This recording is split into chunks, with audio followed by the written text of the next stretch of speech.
Hello, Kingdom Speakers. It's Friday. Well, if you're dealing with criticism, maybe this podcast is for you. Welcome to Kingdom Speak with Pastor Daniel McKillop and Pastor Evan Grizzle.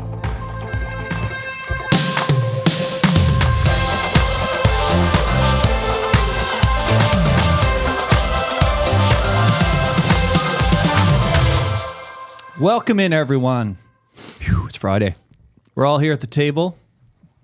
Feels so good. It's kind of nice. It is kind of Feels nice. so good to see feeling you to be all with here. you guys. And of course, we have a guest today, as you're well aware. And that's going to be, well, yeah.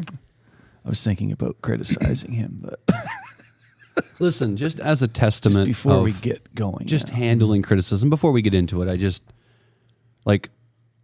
I'm proof that you can endure criticism and it be for the positive, here better comes good. the victim. Here he is. And I would like to comment on all of your guys' neckties today. And look, we can look at the co-host necktie. He's got a nice one, right? And we can look at the host. Yeah. So Mine Let him go. matches. What I'm Let him saying get this off his chest. is- just Yeah. hang Go on a ahead. second, for Pastor. the Let him go. better good, Yes, keep going. Yes, this is we have therapy. endured and we have come through this level of criticism, and I feel better. Kingdom Speak is better for it. I'm better for it. The church world's better for it. What they meant for evil. My God. All things My working God. together for the good. Lord. Hallelujah. So, Okay. You know, You feeling better now? we I called am. out the audience about reviews, and in show prep, you Boy. produced reviews. the evidence that Yes. once more the audience has delivered. What can we say? Yes. Man, I don't even know where we start, but Well, we can't read them all today. No, we can't. Why don't you give us one? Kingdom Speak is amazing. Stop yelling. All these exclamation points. Kingdom Speak is my all-time favorite podcast. All other podcasts, who shall not be named, should strive to be more like Kingdom Speak. Kingdom Yes, Speak they has should. encouraged myself to become an apostolic content creator. All right. Thank you for all that you do. Much love, respect, and prayers for you awesome gentlemen. P.S. Brother Randy is awesome. Oh, and even, Yeah. and even gave me great advice when looking to start my own podcast. Oh my goodness. This Well, is just stop. We want a review of the podcast. We don't want a personal congratulatory. I'm reading a review to the serious- podcast. It's from Brother Dan Scott. Thank you, Brother Dan. How long did it take for you to man. convince him? How long did it take you to create an account under the name Dan Scott? Yeah, we say this all the time. Like, he has so many spoof accounts. Yeah. I got to say, the Dan Scott one, that's pretty good. Pretty Dan good. Scott. That's an pretty interesting. good. Chat GPT helped you with that. Yes, that's right. Oh, yeah. You know, it's got me thinking. He's been saying we've been getting no reviews, and I think he only curates the reviews that mention him, Yeah, that's a fact. Uh-oh. because he seems to produce only reviews that have this giant glowing section on the producer. Right? Anyway, I don't know. Yeah. I must say, I am enjoying handling the review side of Kingdom Speak now. It's been a lot of fun. Yeah. Yeah, that's good. Now That's you, good. You do know that our guest is not just an author. Keep going. I'm He's ready. a podcaster. Yes. Okay. So you do know you just like train wrecked him. Do you know his podcast? Have you listened to his podcast? Hey, you know, brother. Listen, we're going there. We're going there. In most places, producers don't talk. Oh! It's the grace of God. You got a mic right now, not just buttons. Okay, so you're pushing it. No, actually, brother Randy's my favorite person on this podcast because he can help me with moose tags. There we go. I like this. I Yeah. like this. Hashtag nice recovery. Yeah, I'm just and saying. you could get a camouflaged Kingdom Speak hat as well. That's Oh, I'll be honest. I would actually wear that. Yeah. Exactly. That's right. Just saying. So this is the first time we're back in the studio since Bishop Tipton Bishop Tipton. ×2. That's right. And that was recorded while I was on my way to the Philippines for Renaissance Academy with Bishop Odom. And man, we had a great time. So one of the cool things, and it completely caught me off guard, was when I arrived there, the amount of kingdom speakers that were there. All right. It was so cool. They do chart pretty well. I guess I never thought to. They do. They're discuss like fourth. Yeah, they're pretty big. Seriously. Yeah. Well, thanks for feeding me that information. Well, Seems how I we just don't- took a small little trip over there. We don't You didn't- talk very much, so You didn't feel that impression in prayer or anything? No, I didn't actually. All right. If I'd had to do over again, we could have took a bunch of merch over there. we are international. We could have. Wait, Merch? Pastor McKillop. Merch. Where do you get merch? Well, I don't know. Could at least got some from Biblos and took it. Okay. All right. It's fine. Yeah, that's seems how you guys don't They, produce it. they have here. lots of stock. The criticism is amplified. We are going to need Pastor Grizzle so bad. We're going to take care of that. Don't worry. Okay, all right. Just hold your fire for a couple more minutes. He's going to unify all the podcasts. Yeah. Hey, listen, brother. I'm in it. I'm building bridges here. Oh, that's it. We can feel the love, and we need it. We need it. So, but it was really, really neat. That's cool. So we captured a few moments, and I told Pastor Jakey and Sister Yana, pastor the headquarters church there, and they are just pure gold people. And so we recorded a couple videos, and I wanted to share them with our audience before we get into our discussion today with Pastor Grizzle. So let's roll with them. One includes a message from Bishop Buxton, and just Good morning, check it out. and we've had a powerful week at our Pacific Rim Summit 2025. We housed several hundred people, several thousand meals have been prepared, and this is the remnants of the crew that's left on Saturday morning. Just want to let you know that missions is not always just this sterile package. It's real work by real people spending hour after hour. In fact, typically this kitchen behind us began operation about 3 a.m. Yes. 3 a.m. for breakfast. Sister Michelle, this precious little lady, she is the one that was in charge and responsible for all of the meals that came out of this kitchen. And there's no way that we can encapsulate it in a couple words, but thank you from the depths of our heart for everything that you've done, every prayer you prayed, every peso that you have given to allow us to again reach our community. You'll have to talk to Reverend Kingdom Speak himself to allow you to understand the powerful moves of God that we have had these last 3 days. It's been otherworldly. It's been powerfully anointed. And these are some of our young people.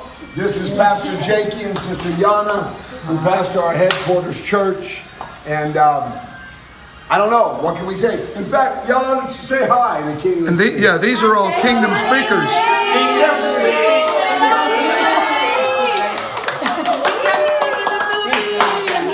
That's great. Is that awesome or what? All right. Now, what we got here? Well, it looks like we have something else going on. 1, 2, 3, go. Kingdom speakers in the Philippines. Isn't that cool? Yeah. So How about that we give was an just- amen to the Philippines? Absolutely.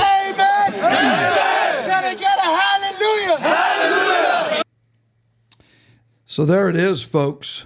Philippines is repping in the house today. And it was a pleasure to meet all of them. It's true, though. You do forget that people listen around the world. Yeah. You know, Like we literally don't walking. start the show every day and say, "Oh, global podcast. Welcome, everyone." Right? We don't do that, but Yeah. they're out there. Yeah. Thank you for listening. It's awesome. It's awesome. So today we have Pastor Evan Grizzle. I almost said in the house. I'm sorry. We're going to work on in the house. Man, why you got to rub that in? Yeah. Yeah. So sad. Lead pastor of Apostolic Tabernacle in Wilmington, Sir. North Carolina. Yes, sir. Singer extraordinaire. He's never been my pastor, So I can't say he's pastor extraordinaire. Don't ask my people either. Yeah. But singer and counseling. Him and his wife are involved with that. Podcasting and authoring books. This is your second? Or did I miss Yes, a couple? sir. This is my second. Yep. Yeah. Yep. So we missed, I've got the first one, but we missed reviewing the first one. Yeah. And so we're just thrilled to have you joining us today to talk about this latest book that you've written. Hey, you know what? I want to give props to you guys real quick. So first off, thank you for having me on. But let me jump into this. I was thinking about this last night because, I'm in this world of like, look at all these really cool people that I get to hang out with and talk to. And I'm like, man, I don't need to be there. It was last year that I probably went through one of the hardest times. Here's what's funny. The last time we were on the podcast was last February. That's right. Catastrophic And thinking. it was Go check it out. Yeah, it was great, right? Yep. The funny thing is that like 6 days before that, because we were in Memphis, Tennessee at the time, began the hardest season of my life. Wow. And about 2 weeks before that, you guys were about 2 or 3 weeks. I listened to a podcast that you guys released, and you started talking about Ezekiel 13, how the prophets had followed after their own spirit. They've prophesied from their own heart. Yes. And it was instrumental in navigating a tough issue that I faced. Wow. Because that one podcast, God gave me so that I could see the intent of someone else. So you are literally helping people across the world. So thank you for being sensitive to the Holy Ghost when you do this. Thank you. Thank you very much. Well, and we just to spread the wealth around with that, our guest continue to knock it out of the park week after week as well. They do. So it's just humbling to see what God does through a venue that in recent years the apostolic world has started to carve out its own space in. And in that marketplace, we have got some great voices, and I think it's an exciting time to be in the church. So, it is. Yeah.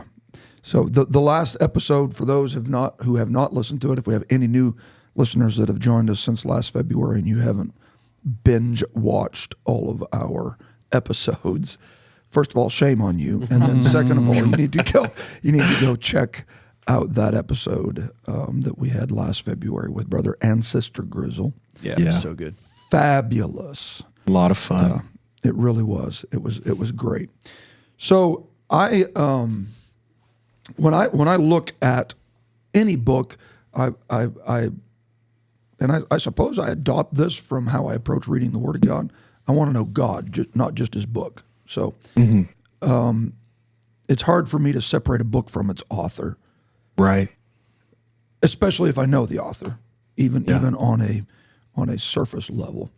So, but then when you look at a book such as the topic of this one, Navigating the Noise, subtitled Dealing with Criticism Within the Church, I have to ask, what brought this about? There has to be a bit of a background story to the story. Yeah, there is. And it's so funny. I grew up in church. I grew up the nephew of a pastor, the son of a preacher, and my dad was the associate pastor, and a great family, honestly. Everything was awesome. I'm so blessed to have the heritage that I have. And then I became a pastor, and some things began to be very evident in me. And in particular, that was I'm working on this one, a people pleaser. And, you guys read the comments at the beginning, like they're great comments, right? You're probably not going to read negative comments on here. That would be really funny. I think you should. That would be like a great We've talked little about that, like read this. segment. Yeah. 100%. Leave off the name and give us that. That would be great. Yeah. All right. But Be careful. so Maybe we'll here's the start with this episode. Yeah. Yeah. It's so funny though, because if you live off of people's praise, you're going to die by their criticism, right?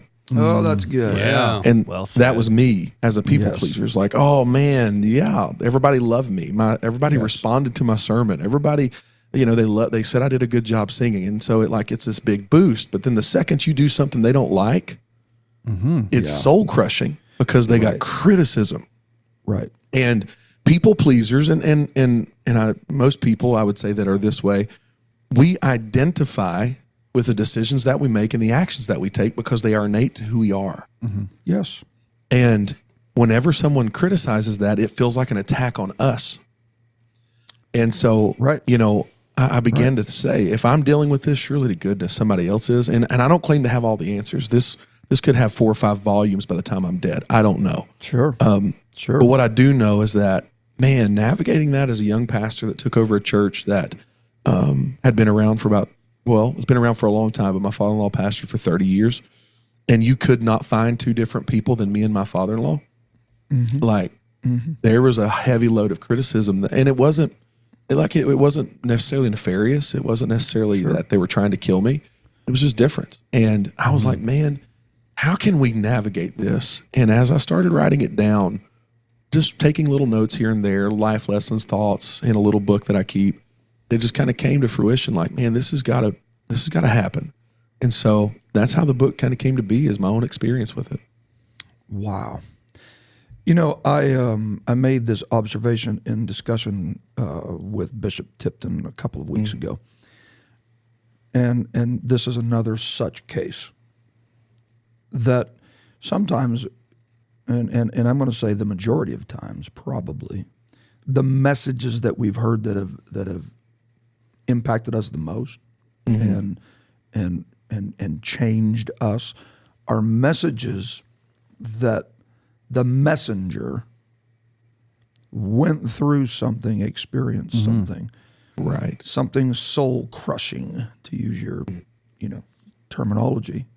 That we're enjoying the flow that comes out of that crushing. Yeah. But boy, they paid for it, and it's easy to just consume the fruit of someone else's seasons. That's it. That's it. And that's what this is. Sounds to me. It is. It is. And if I would have wrote it, so I finished it in the fall of last year. If they had given me until January, February, there's more to write about, right? Sure. And that's the thing, that you're right about that. People don't realize just how much pain the pastor and the preacher carries to the pulpit that's already been healed. Because I figured out through my own trials that you can be transparent in a pulpit, but you can't be vulnerable, right? Because vulnerability is bleeding all over people. Because vulnerability says, I'm hurt, help me. Yes. Transparency says, I'm healed, look what God did. And So good. and so for me, it was like it was walking this tightrope of how do we carry that. I was actually at Brother Adams' church, Caleb Adams' church, a good friend, and the Lord spoke to me. He said, "You're going to thank me for your brokenness." And I giggled literally out loud. I was like, "What does that mean?" So I was looking for somebody. I'm like, somebody give me an answer to this. And then it just clicked. I'm like, I'm going to ask God. And I'm like, Lord, what do you mean? And he spoke to me and said, because you can feel what my people have felt. And I just remember, like you said, taking that with you into a book, to the pulpit. Yeah. It's going to resonate because people feel through the words what you felt. Right. And tagging back into what you just said, it's a matter of it's coming from you, who you are at this point. It's that Right. expression of essence. This is Right. who I am. Right. Yeah. Yeah. That's tough. Yeah. So I think this is a good spot to jump into you sharing just, you don't want to share all of your nuggets because you want them to buy the book. Yeah, exactly. Enough that we are,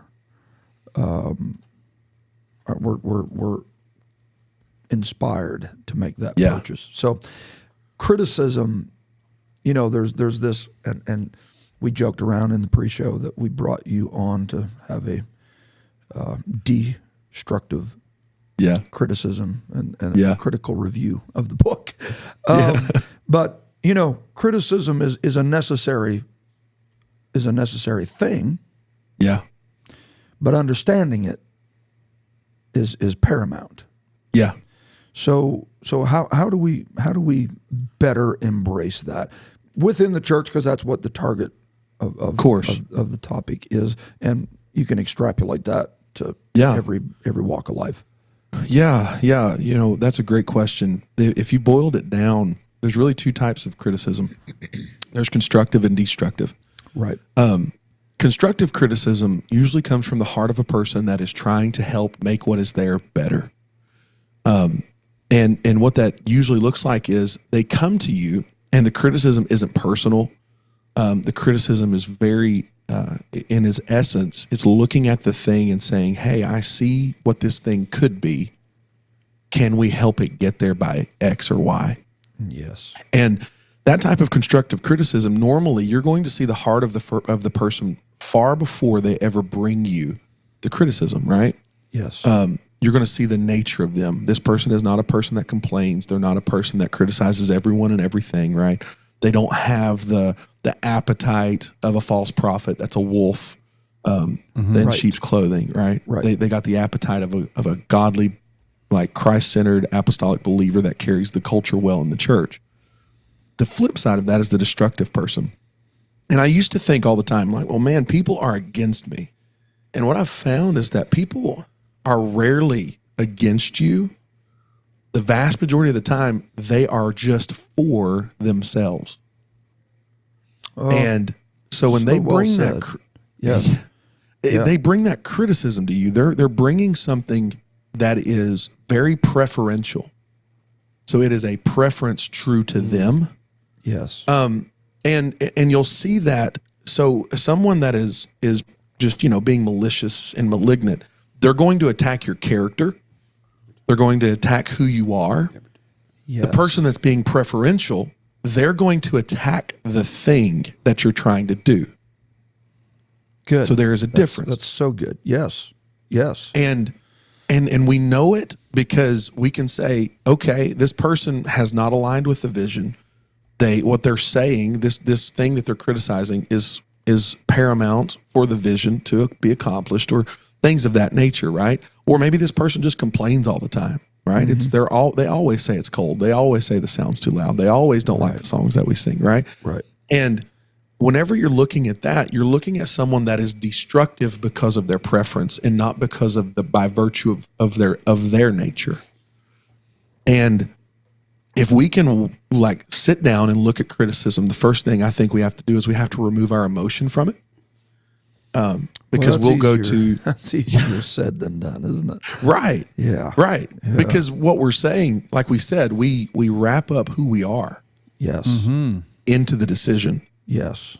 And so an attack on it feels like an attack on us, which becomes very emotional. Yes. Yes. But if we move back and we say, okay, let's look at the person, let's look at the criticism. Can this be a helpful thing? And at that point, you're going to be able to walk through it, removing the emotion. And the other part, Brother McKillop, the other thing we don't ask questions. We assume a lot of stuff. Oh my Lord, yes. Right? Absolutely we do. So what I've found is that what we do is we'll judge ourselves on our intentions because we know our heart, but we'll judge others off their actions Yes. and remove their intention. Yes. We assume intent. Yes. And if we would just sit down and have conversations, hey, you said this, Yes. it felt kind of You always got to put an emotion in there because you can't say, well, you did, because they may not have meant to do that. Right. But if you say you made me feel like you were trying to. Right, because it's nigh unto impossible, I would say, for you to know my intent. 100% of the time. I mean, I suppose if there's a track record of enough that you could begin forming it, but the majority of the time, Yep. I am the one that has to communicate my intent. Yeah. And the other times though, I've found we're not knowing intent. We're giving them the benefit of the doubt. Because even then, only God knows the intentions of the heart. Boy, that's good. And so if we build a good enough relationship, right, I jump on, like it's like we never left, and we just start having camaraderie and picking on each other. And it's fun. Right. But like I've seen enough of you all to give you the benefit of the doubt and say, oh, they're not being malicious or hateful. Right. Right. They're just having a good time. Right. That's the benefit of the doubt. Right. And we don't give that enough in certain situations, but we also can be in a place where we give it too much. Sure. Because what happens when you guys are like, if someone was malignant and they're just trying to be, just very malevolent and nasty, like, well, they're just nasty. Exactly. Exactly. And I've been talking a lot. I would love to hear. Let me flip this and ask you a question. Have you ever? I didn't remember that being in the script. I thought we were interviewing. No, well, because they didn't come here to listen to Evan Grizzle. They came to listen to the Kingdom Speak podcast. Right. Because you're like, if they're coming here to listen to me, if that's what you're hoping, your numbers are going to dip a lot. Yeah. Yeah. But what have you seen, like in this type of situation? Are there moments in your ministerial life where you've dealt with something like this? Oh, for sure. And a word that has not come up yet that you've not used, although you've danced all around it, is really insecurity. Mm-hmm. Right? If I am not secure in who I am and I'm feeding off of everyone else's perception of who I am, and if it's favorable, I'm high, but if it's unfavorable, I'm depressed. Yep. It's rooted in that insecurity. I've got to take my identity from that divine calling, and I don't think this is just unique to me and you. Jesus needed it. 100%. I mean, Paul needed it. Yeah, the accusation was over and over. If thou be, and if, it's always the question. That's good. That's good. A friend of mine sent me today. We do a leadership talk once a month at our church, and a friend of mine from that last night, he sent it to me. He said, I was reading Acts 10, and I was looking at how God gave Paul a vision. Paul was questioning the vision until the men came from Cornelius's house. So even Paul was questioning what he thought God said. Boy, that's 100%.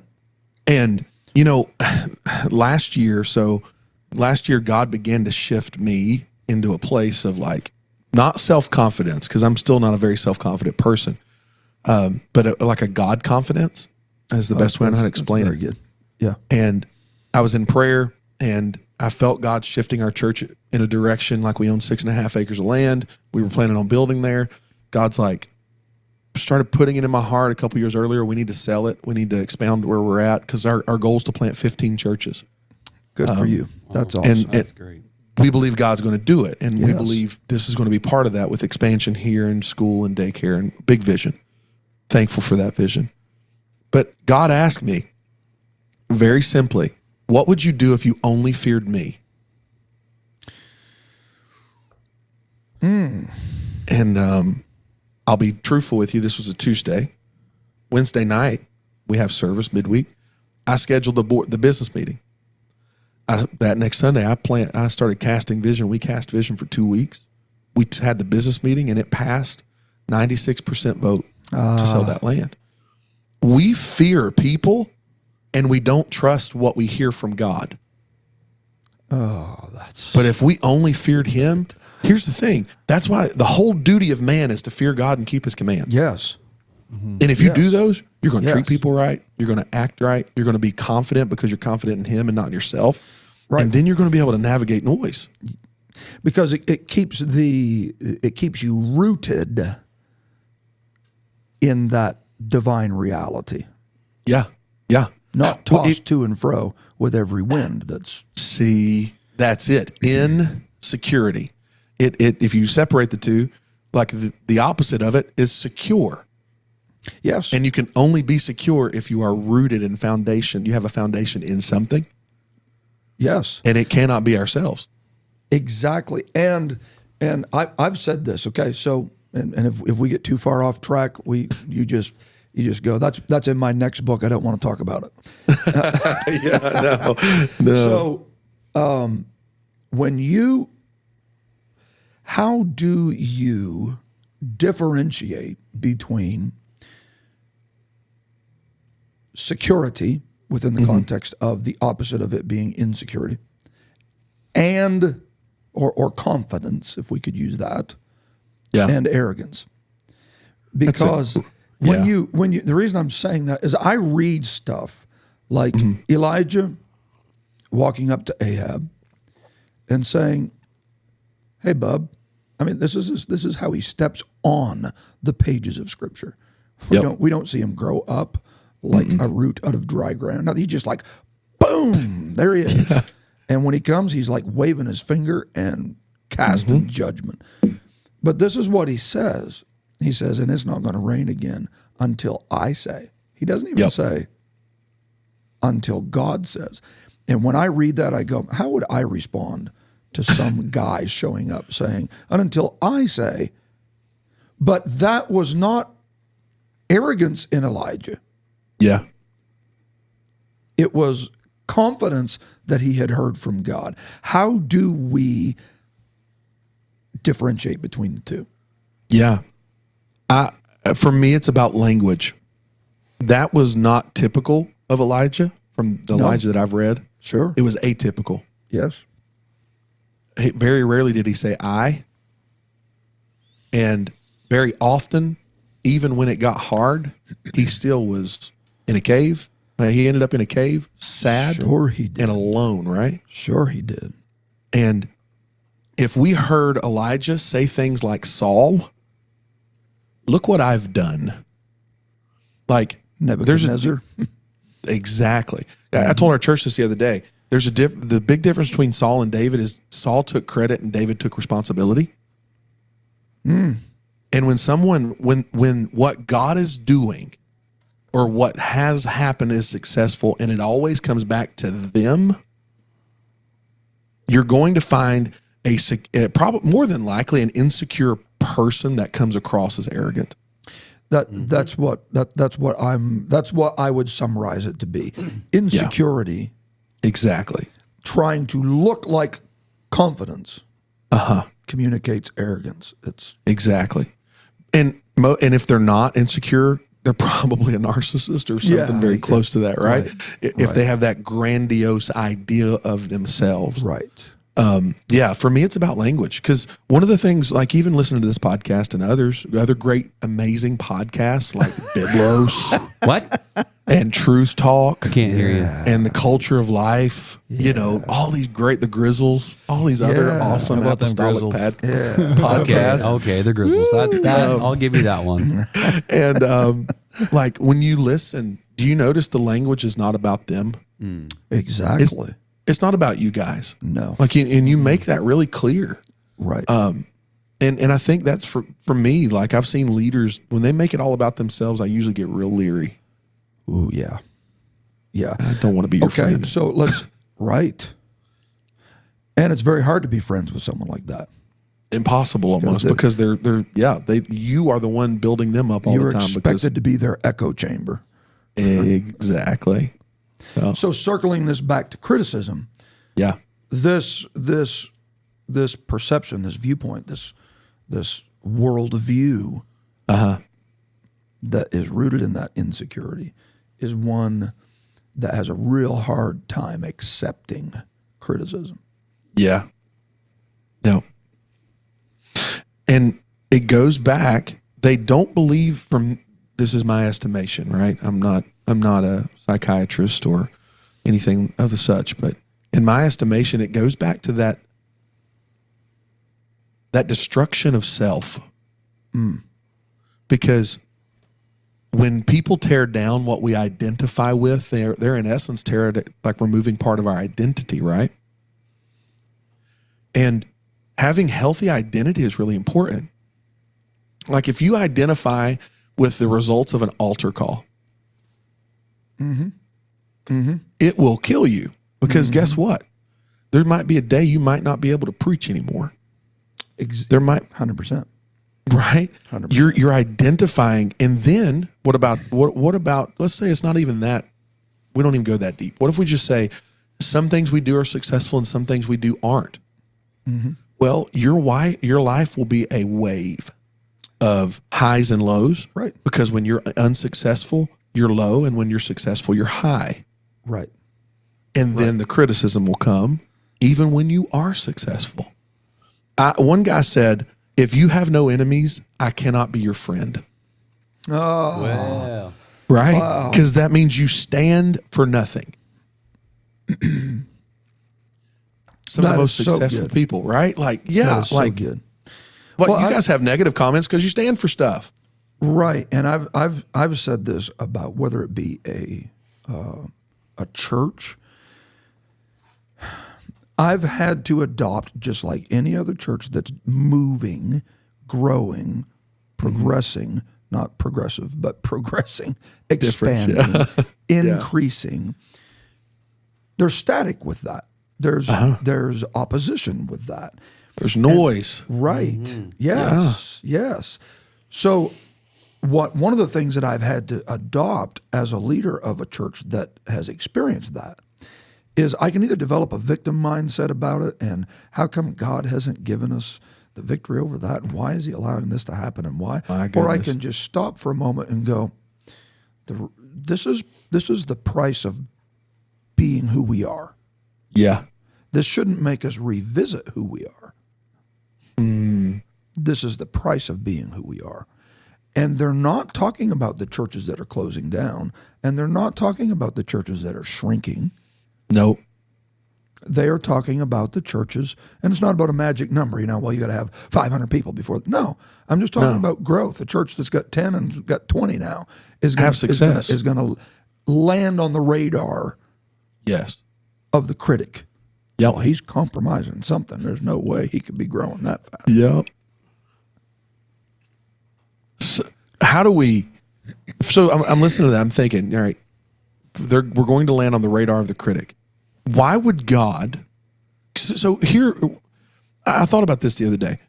The kids today, I can say that now because I'm getting older. These young people, they say, "Yeah, they're my op." Have you guys ever heard that one? My op. No. Yeah. Okay. I hadn't either. Okay. You're teaching. So when I hear op, I'm nestled on the bottom, like eastern coast of North Carolina, and we are surrounded by military bases. And when I think op, I think special ops. I don't think, I think special operations unit, right? Right. And what it means is opposition. They're my opposition. Okay. We look at opposition as an obstacle, but it is always an opportunity. It's an opportunity for growth in ourselves, growth with another, or growth with God. Right. Always. Right. And if the victim says it's an obstacle, oh, not another obstacle. Why would God remove from us what he actually endured to get to the cross? Right. And we want to remove those things and make it easy. It's never going to be that way. It's always going to be about, can you trust God enough to ignore the critic? I was thinking about it when I was getting ready today, and I talk a little bit about Tobiah and Sanballat in the book. Okay. You see, whenever Nehemiah was building the wall, they wanted him to come down. Yes. At first, it wasn't to kill him, even though it went there. Right. They just wanted to distract him from the work. Right. Just get him off the wall. Just get down. Yes. I can't come down. I'm doing a good work. Yes. If you go back and read that, and I found this after the book was published, and I got so mad. Here it is. Folks. Here it is. Yeah. Tobiah and Sanballat were living in the rubble. Oh. They lived among the destruction. He was rebuilding and removing the thing that made them feel comfortable. They had And here he is. adopted that mindset of, Yes. I'm going to live in this mess. That's it. And people will try to get you to come down out of function and into dysfunction because it makes them feel better about their That's mess. a good statement. Yeah. Boom. Yeah, come on. Yes, sir. I was looking at Right? the man Like- saying he's got to give you a Bible bomb for that. That's Come on now. out of function into dysfunction. That's it. Come down. That's it. Come down. Come down here. And people want to make this, like, have you noticed people go from drama to drama to drama to drama to yes, drama to drama? They do. They're living in the rubble. Yes. All they're doing. That is so good. Yes. I think that's part of what even and this gets into the intersectionality of the miraculous being God's portion and obedience being ours. Take up your bed Yeah. and walk. So that I don't believe that was just some hollow exercise. He was wanting him to carry what had been supporting him for all of them years. That's so good. So Jesus will do what we can't in the sense of shifting it, but he still leaves us with, you got to carry this. This thing is no longer carrying you. This is not what identifies you now. That's so good. You know, I thought about the man with the withered hand. Yes. He would walk around, from most historians that I've read, they would cover their infirmity for shame's sake. Mm-hmm. And he says, stretch out thine hand. Mm-hmm. He had to be willing to uncover the shameful parts of him before God would heal him.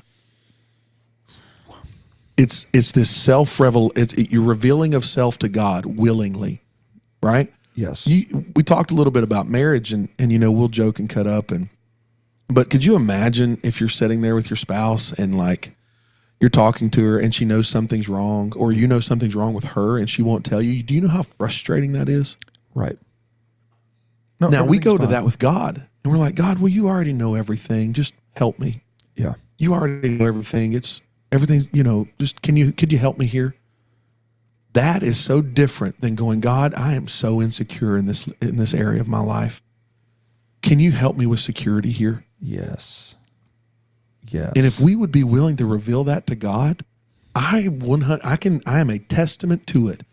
You will find that you can not only trust him with it, but you can trust him with the outcome of it.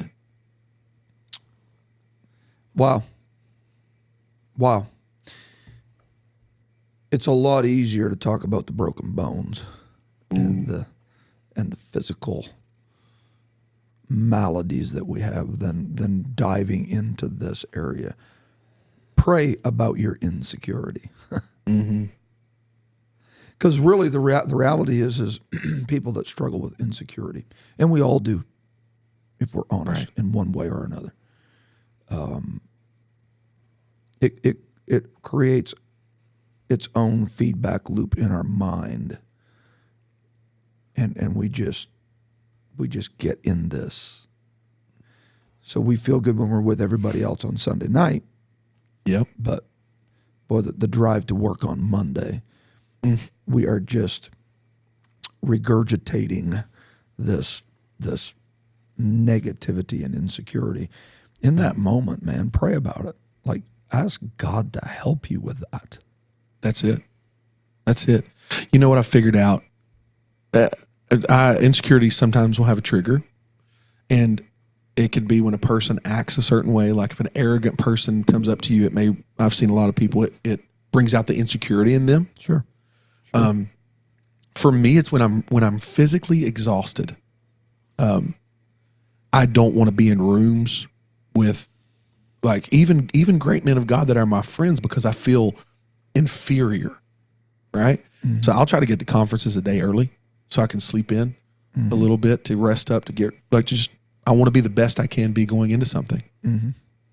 If we can look at that, like, don't cast vision on a Sunday night without getting good rest the night before or the day before.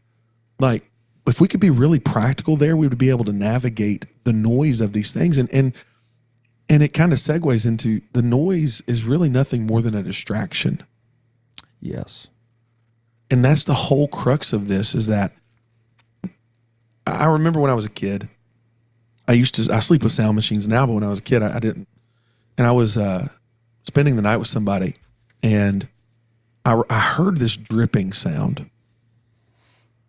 And I'm like, what in the world? I went to the bathroom connected to the bedroom. I went to the bathroom in the hallway. I went to the kitchen. Couldn't find it. I never found it. What I ended up doing was I got out of the bed and I went to the couch and I laid there so I couldn't hear it, and I went to bed. And what I found out was it was just outside of my window, and if I would have shifted something a little bit, I could have fixed it. And the noise was distracting me from my sleep. Oh, that's good.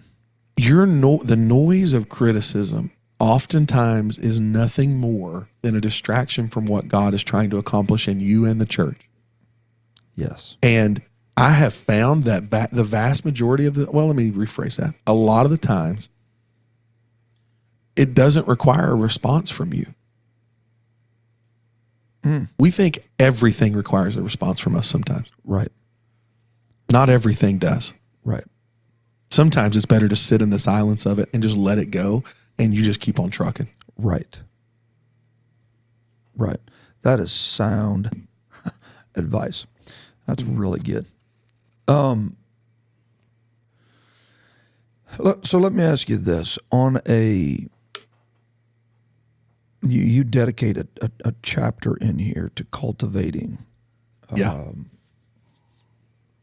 culture within your church of being open to feedback, to criticism, too. So even dialing in a little tighter than just the full scope of the church in general, laity, everyone included. What about even, so you have a lead pastor and then you have the other leadership team that's there, fully aware that it's never a one-man show. Right. How do you create that space where feedback can be given without them feeling like they're violating spiritual authority, and you don't take it personal, and it's because setting the tone for that is critical. If you don't take the time to do it, you're going to have someone sitting there festering in pressure, and then it's going to be explosive. Exactly. This is what I've found out. I found out a few things the really, really hard, uncomfortable, difficult, painful, agonizing way. And one thing is you will not be on the team if you cannot be submitted to an absolute authority when it says, hey, I feel God telling us to do this. Can you go with me? Right. That is what submission looks like. I believe, this is a personal belief. It may not be that of Kingdom Speak, so I'll give that disclaimer. All right. Submission begins when agreement ends. Yes, for sure. Because if you agree, it's not submission, it's just agreement. Common sense, yeah. Right? Right.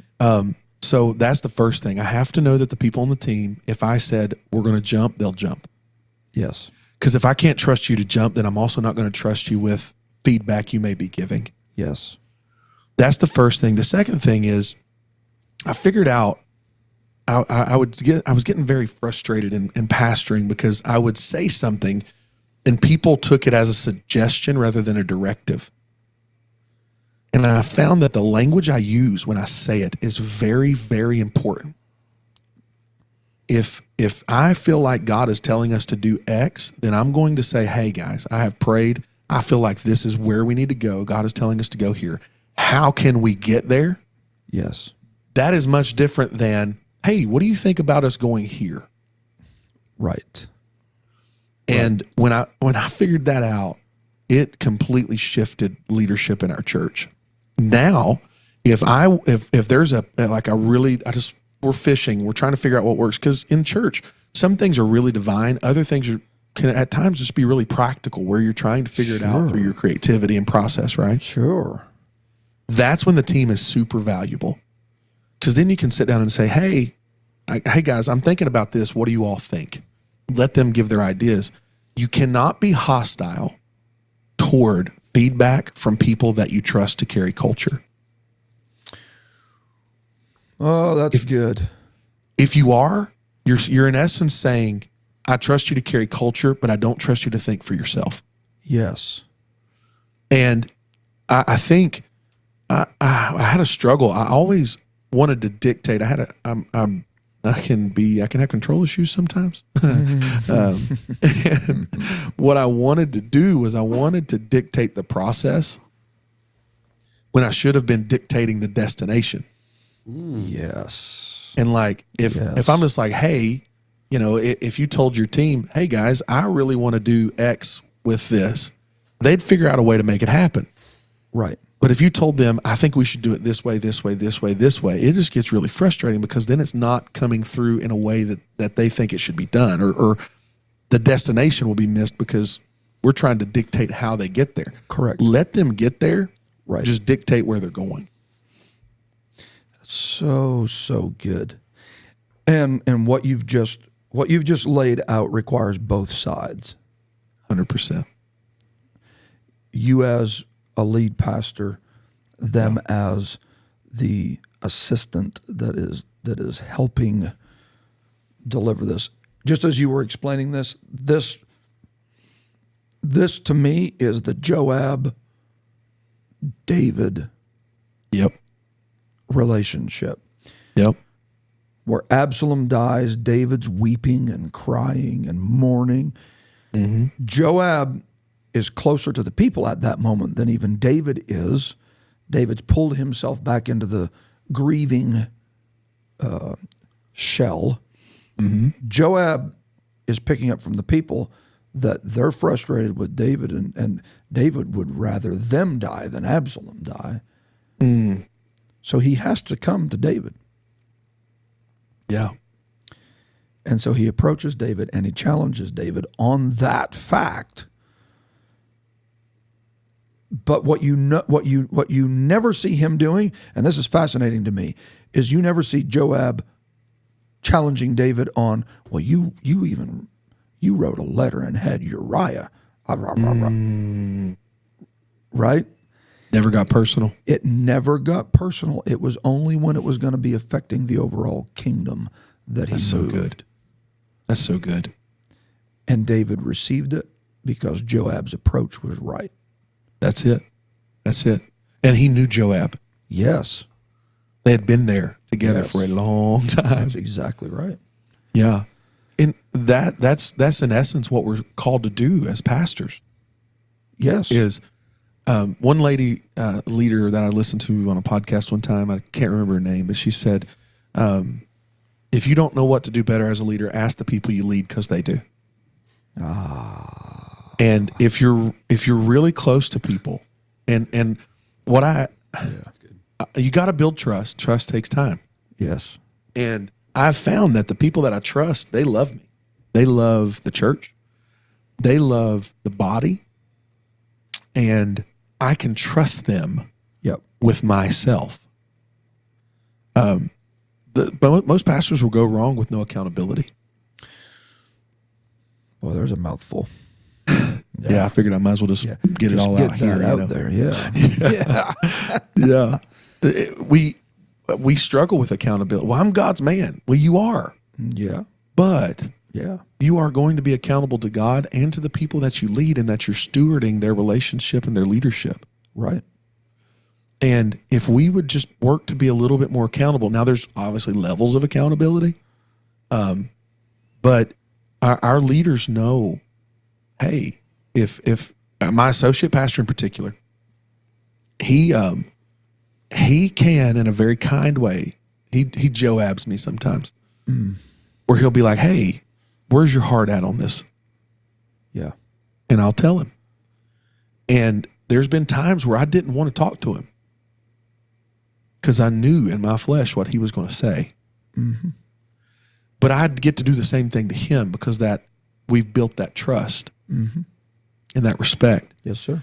Absolutely. And if we can do that in our churches, I'm not saying every church needs to have an associate pastor. You do what God is telling you to do, but at the very least, you better have people in your life that can tell you the truth.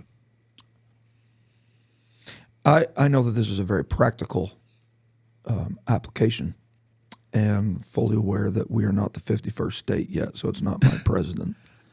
But they talk about this, and they talk about the bubble that forms around a man when he becomes the president.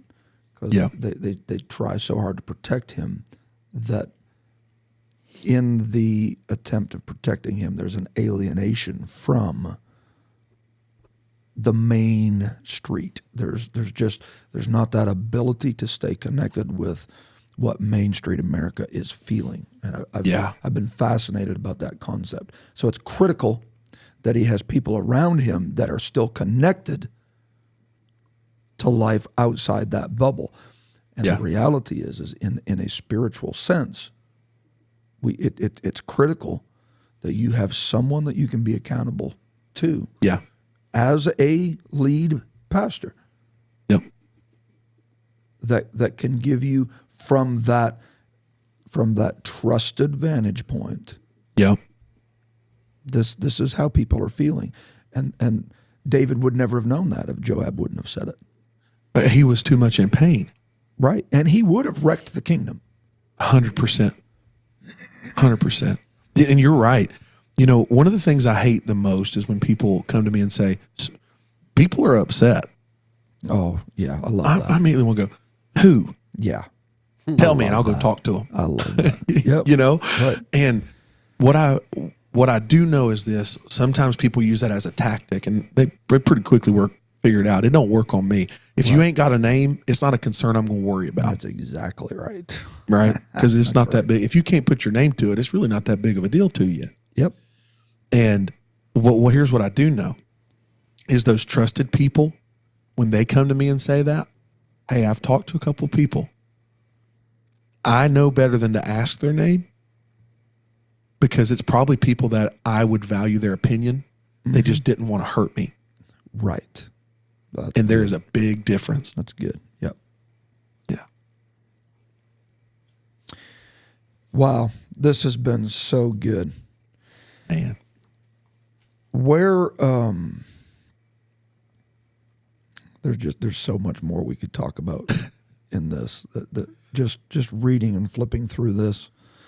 I think our audience needs to pick it up. It's a great tool. Where can they go and get this book, Brother Grizzle? Yeah.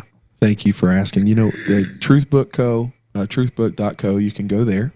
Okay. Or you can just go to Amazon and type in Navigating the Noise with my name following it. And there you'll find this book. You may find a couple others there by me. That one right there is what we're talking about today. I think it could be a blessing to some people. And, you know, I'd say this, if you want to know how to have this kind of culture, pick 5 or 6 leaders, buy the book, and sit down and go with them chapter by chapter and talk through how to figure this out.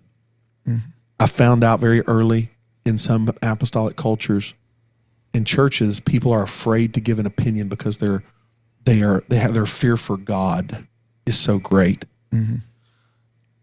Create one where, like we talked about, Brother McKillop so beautifully mentioned, where you can help the kingdom because you got a Joab. So, Yes. Yeah. That is so good. So good. So truthbook.co and Amazon. Yes, sir.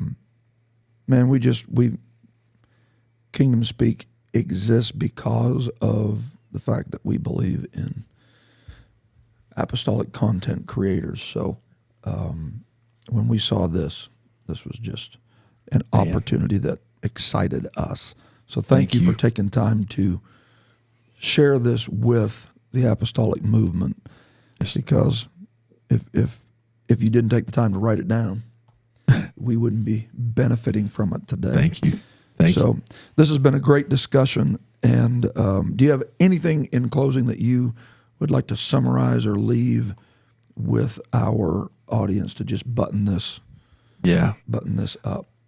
Thank you. You know, I think if I could say anything, it would be, what would you do today if the only thing you feared was God? I think our world, our churches would look a lot different if people only worried about what God thought. You are so And right. so live on that. And other than that, thank you guys so much for having me on. It's always an honor. And I truly appreciate the opportunity and the platform to be able to share this information. So thank you.